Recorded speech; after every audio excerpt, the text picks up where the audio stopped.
"We're off our meds," whispered Dunbar. "We're off our meds, we're off our heads," sang Peter.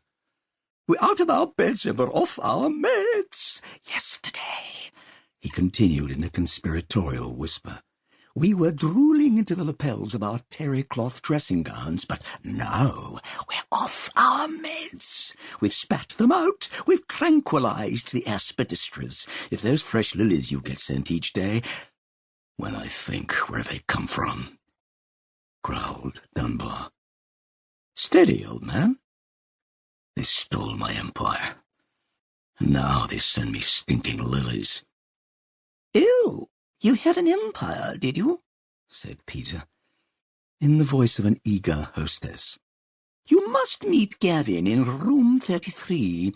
He's here in disguise, but his real name," Peter lowered her voice, "is Alexander the Great." "I don't believe a word of it," grumbled Dunbar. "He's been dead for years." "Well," said Peter, now a Harley Street consultant, "if those troubled lilies were suffering from schizophrenic tendencies, mind you, a little penchant for the schizite, not the full-blown thing, their symptoms will have been mitigated with a minimum of fatal side effects." He leant forward and whispered, "That's where I put my dead meds, in the vase with the lilies." "I really did have an empire, you know," said Dunbar. "Have I ever told you the story of how it was stolen from me?" "Many times, old man, many times," said Peter dreamily. Dunbar heaved himself out of his armchair, and after a couple of stumbling steps straightened up, squinting at the strong light that slanted through the reinforced glass of his premium cell. "I told Wilson that I would stay on as non-executive chairman," Dunbar began.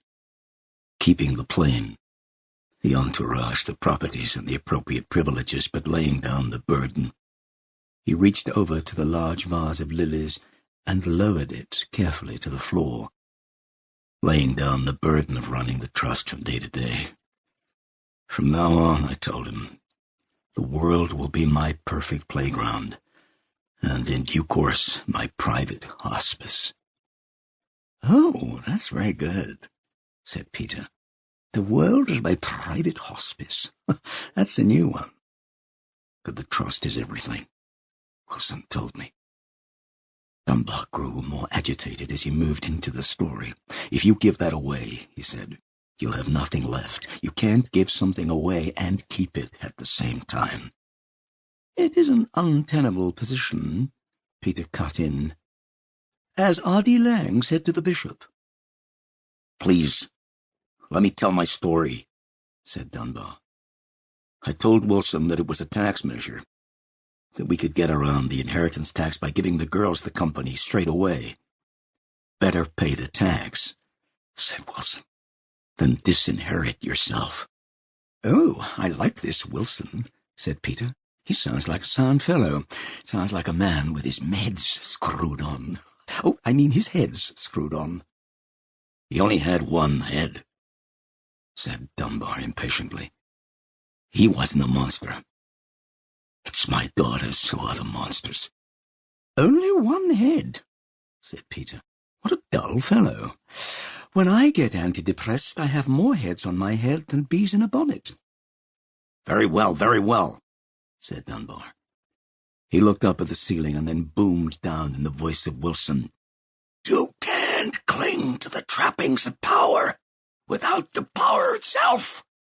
It's just—" He paused, trying to avoid the word, but eventually letting it fall on him from the plaster above. "Decadent!"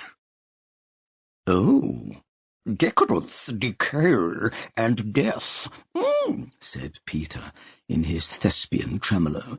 "Descending syllable by syllable into a narrow grave. How lightly we have tripped down those stairs like Fred Astaire's, twirling a scythe instead of a cane." "Oh, God in heaven," said Dunbar, his face flushing. "Will you please stop interrupting me? People didn't used to interrupt me.